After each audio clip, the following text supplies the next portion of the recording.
Hey there! In this video, we'll be picking up from where we left off in the last video and breathe life into our custom checkbox using the Web Animations API. If you've not watched my last video where we built the custom checkbox, you can check it out right here.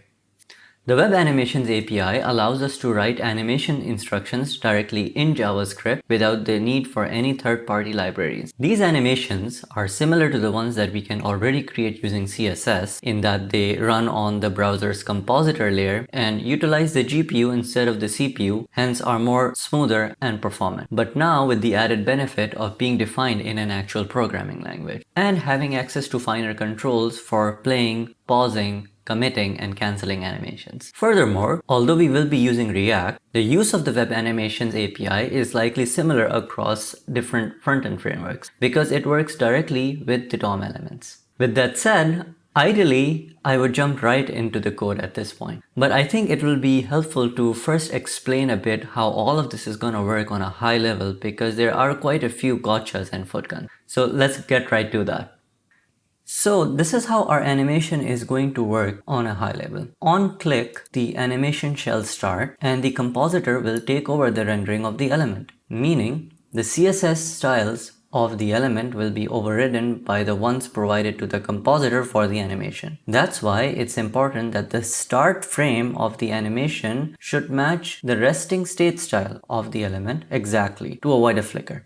Once the animation completes, we can tell the Animations API to take the last frame's visuals and translate them into inline CSS styles for us, so that we can safely cancel the animation and hand off the visuals back to the DOM without any flickering. Now, because we are using React, we won't actually do any direct DOM manipulation at the commit stage, but this should give an idea how each leg of the animation is going to work. Now, with that out of the way, let's jump into the code. Alright, so to recap, this is where we left off at our last video. We have a fully working custom checkbox, and by the end of this video, we want to have this working. Let's get right to it. So the first thing we will do here is get a hold of the refs for our checkbox and checkmark elements, because the animation API needs DOM references to work.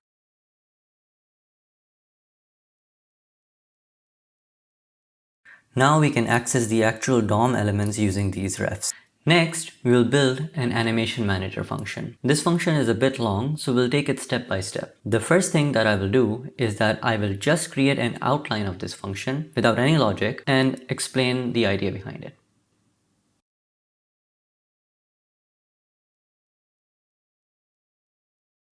Alright. So these arguments will be the actual DOM elements that we created refs for in the last step so that the animations can be run on them.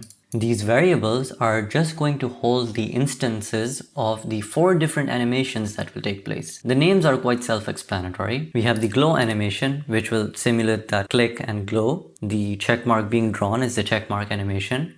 The unglow animation is when you press it, it does a small depression, and the reverse checkmark animation is basically the checkmark going the opposite direction. These functions here is where all of our animation code will reside. Organizing them in this manner will help us choreograph our animations. For example, when a user triggers an uncheck before the checked animation has finished, then we can stop the checked animation before proceeding with the uncheck to avoid unexpected nasty behavior. And I would actually prefer to call this stop check animation. There we go.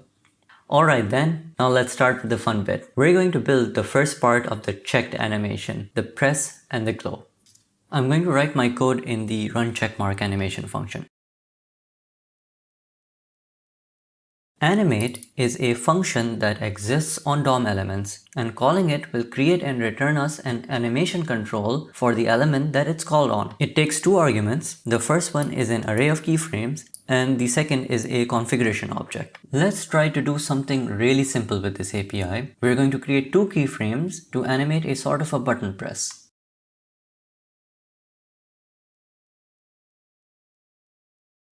Okay, explanation time. Looks like I missed a parenthesis. So the first keyframe will scale up our element by 10%, and it will give it a box shadow that will act as the glow for our checkbox. Then the second keyframe will bring it back to its original scale, while growing and fading the box shadow at the same time to complete the look. Using RGBA for the color here allows us to pass in a transparency value in as well. So here we're going from opaque 1 to fully transparent 0. Setting these two values to 0 will just center our shadow, whereas this value will control the spread of the box shadow. We've also set some configs for our animation. We would like our animation to run for 0.6 seconds or 600 milliseconds as it's written here. At this point, some of you who may have worked with CSS animations before might be going like, wait a second, I've seen this before. And you'd be right. The Animations API is sort of a hybrid between CSS and JavaScript. Hence, it uses a lot of syntax straight out of CSS. Now, this isn't going to do anything just yet because we have not invoked this function. So let's do that. We are going to declare a ref here to keep track of the instance of the animation manager that we will create. Refs sort of serve a dual purpose in React. One to help keep track of a reference to a DOM element, like we do here for the checkbox and the checkmark, and the other to simply persist a value for the full lifetime of a component. Now let's initialize the animation manager. For this, we will use the useEffect hooks.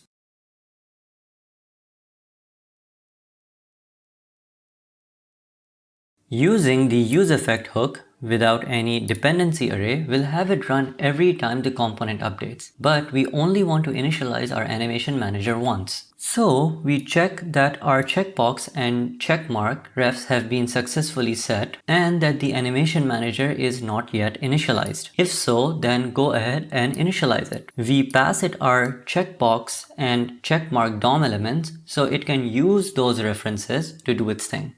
Now let's tell it to run the checked animation. We wrote another useEffect hook. This one will run every time the checked prop changes. And if the prop is set to true, we will run our checked animation using our animation manager. Now I just realized a couple of mistakes that I did. I have incorrectly named these two identifiers. So let me just go ahead and fix this. This is run check animation, and I have called it run checkmark animation. So let's fix that one. And I want to call this one init animation manager, not init animation. So let's fix this one as well. Now let's check if our animation works. Okay, looks like it works, but not how we need it to work. It's working on the whole label instead of the checkbox. Let's fix that. Here, we need to tell our animation to just work on the before pseudo element and not the whole label element. We can specify that in the config object. Now let's have a look. There we go, it works.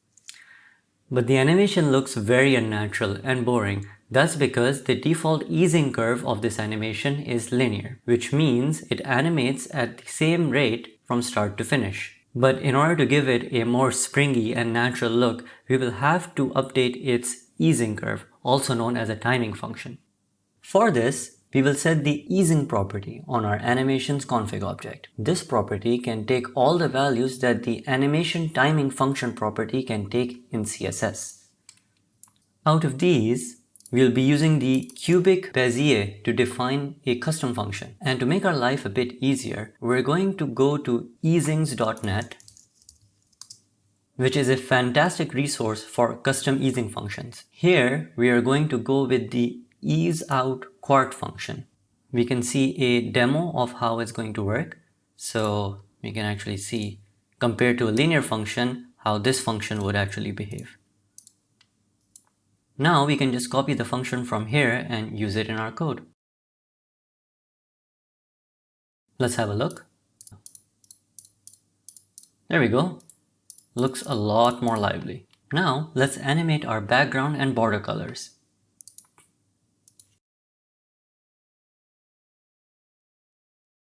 So here we're going from a transparent background color over to a blue color and from a gray border to a blue border. Also, as you can see, the scope has access to the CSS variables that we declared over here in our styles.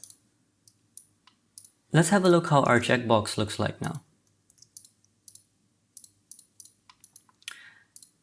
It works well, but this change might be hard to view over video. So before we move on, I want to show something neat. If we come over to our Chrome DevTools, click on these three dots, More Tools, Animations. Now let's run our animation.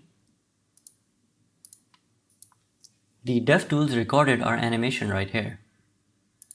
Now we can replay it, slow it down, scrub it, or retime it.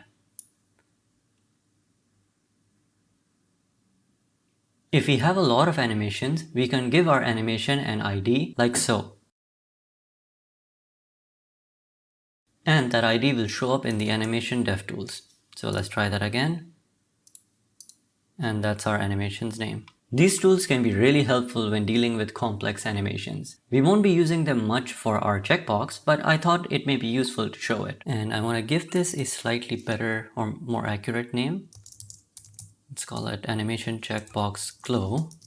Okay, I like that better. Okay, so now let's animate our checkmark. The first thing we will do is to not make our checkmark rendering conditional so that it will always exist in the DOM and we can animate it. Because as we built it previously, we made it conditional so that it would be removed from the DOM when unchecked. If we hover over our checkbox now, we can see that our checkmark is visible. Now let's add some styles. Here I'm going to add the stroke dash array and dash offset property, which will let us animate the draw of our SVG stroke.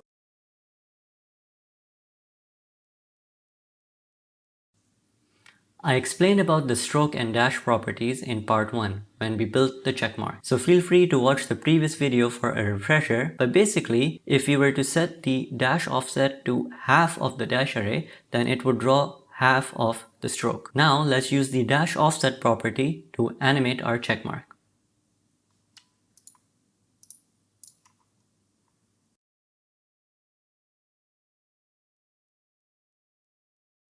So here we're animating our checkmark from 75 to 0, which will animate from the stroke being invisible to being fully drawn. And we are setting the animation to run for 0.2 seconds or 200 milliseconds. We are not setting an easing function for this, as it looks fine with the default linear easing. Let's see how it looks like.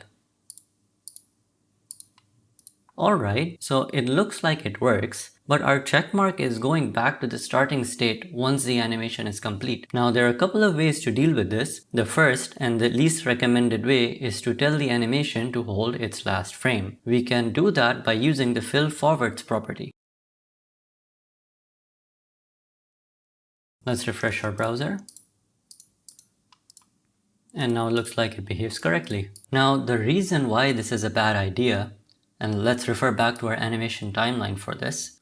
So what's happening when we use the fill forwards property is that the animation runs up till this point and then we just ask it to hold its last frame, which means the animation never actually does a proper handoff back to the DOM and hence continues to exist in the memory. This can create a number of issues, one of them obviously being that as long as the compositor is active, the CSS styles will continue to be overridden by it. The second way is to use the animation API's built-in commit styles function. So let's have a look at how that's going to look like.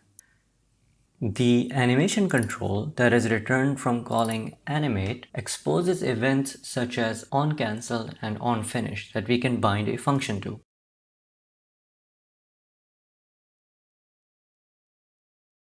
We bound a function to the onFinish event handler and called commitStyles, which will take the styles of the last frame held by the animation using fill forward and convert them to inline styles, after which we can safely cancel the animation without any flickering. And while I was at it, I also sort of cleaned up after myself and canceled the glow animation too. Let's see how that's actually going to look in the inspector. And go to our element. Let's run the animation. Okay, so this is the check mark. It has no inline styles and we're going to run this And as soon as the animation completes, it puts in this style for us. Now, this is something that would act as a proper handoff, which I was trying to explain over here. So the compositor has done its job, and we have taken the whole rendering responsibility and given it back to the DOM. With that said, this is still not the solution we're going to go with, because we are using React, and direct DOM manipulation is a thing of nightmares basically in React. Instead, we are just going to create a checked style for our checkmark, similar to what we're doing here with our checkbox already. So that's why we actually don't have to commit the styles over here. That way, by the time the animation is done, the correct classes would have already been applied to the elements. So let's go ahead and do that. Let's remove the fill forwards and the commit styles. Let's make sure it's broken again. Yep, perfectly broken. And let's jump on over to our styles. Now let's apply our class to our checkmark.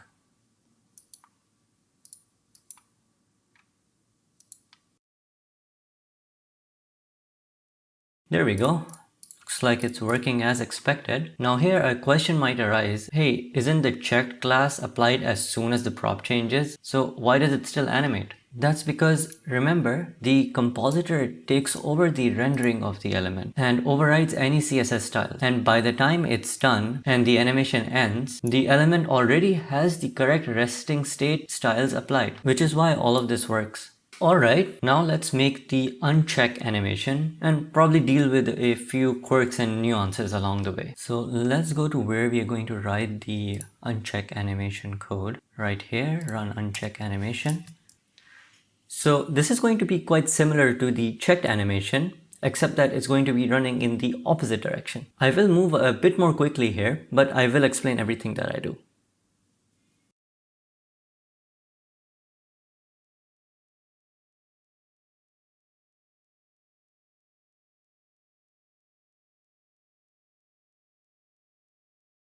Okay, so here we are scaling down a bit and then going back to the normal scale and moving from a blue background and border to the one that is needed for the uncheck version, which is transparent and gray. And we're basically using the exact same configs from the check animation. Now we're going to animate the check mark. We are just going to have it run in the opposite direction this time.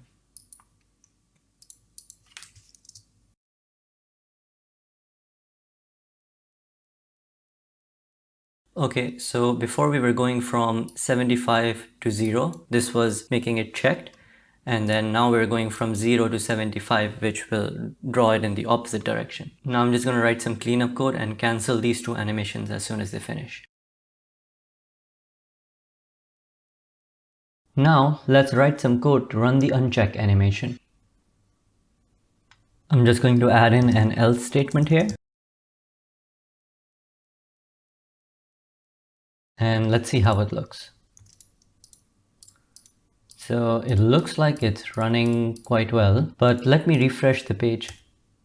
Do you notice something? It runs the animation the first time the component mounts as well. That's not what we want. We want the animation only on an update of the check prop. So let's fix that. But the following code might hurt the sensibilities of some. I know it really hurts mine. But hey, if you know a better way to run this code on update only with React 18, please share it in the comments. That's how we all grow and learn after all. I'm going to create a new ref to keep track of the mounted state of the component. Now I'm going to write some code to update this value. Now I'm going to avoid running the animation if our component is not yet mounted. Alright, let's recap. I created a new ref to keep track of the component's mounting state. This last useEffect hook marks the ref once mounting is done and does the cleanup on unmount. This is due to the React 18 strict mode useEffect double mount behavior that the React team put in to make components resilient to mounting and unmounting. The sequence of the hooks matter. This won't work if this becomes the first hook. Then here, we just ignore any runs where the component is not done mounting. And while we're here, let's clean up our if statement and make it more concise. Looks much cleaner now with the ternary. Now let's see the result of this. Nice, it's working well and it no longer does that weird behavior on reload. Now let's polish our animation as we still have a few rough edges left. If we click the checkbox fast enough, it will start doing wonky things. Let's see if we can make that happen.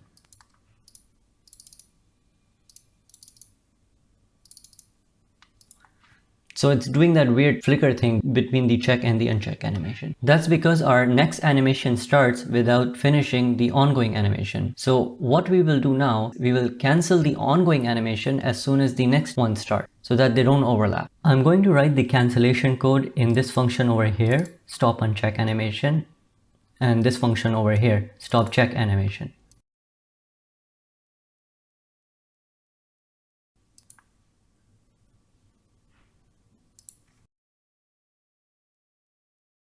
Now we're going to take this function and run it just before the checked animation starts.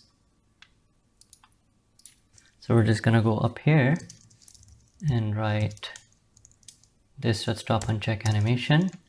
And then we're going to do the same for this function, stop check animation, and run it right before the uncheck animation starts. So let's stop this one. There we go. Let's see if it stopped doing the wonky stuff. Let's really smash it. So it looks like it's working fine now. So basically, we are all done now. But before we finish, let's take a moment to improve the accessibility of our checkbox for users that prefer reduced motion due to vestibular disorders or other reasons.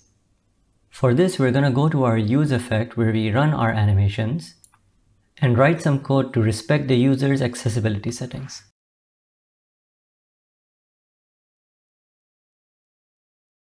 Now, we don't run our animation if the user has this flag on. This browser flag is controlled by OS level animation preferences, but we can test it out by emulating it using Chrome DevTools. So let's do that. So let's see, our animation is working normally. Let's go to inspect. So I'm going to press Ctrl+Shift+P, then I'm going to write reduce, and this is going to emulate the prefers reduced motion flag. Okay, it's on now. Let's see what our animation looks like now. There we go. It's not going to run the animation now. We can flip it back on, Command-Shift-P, reduce, and we're back in business. Alright, that brings us to the end of our video. I really hope this was useful. If so, like the video and subscribe to the channel. And I'll see you around.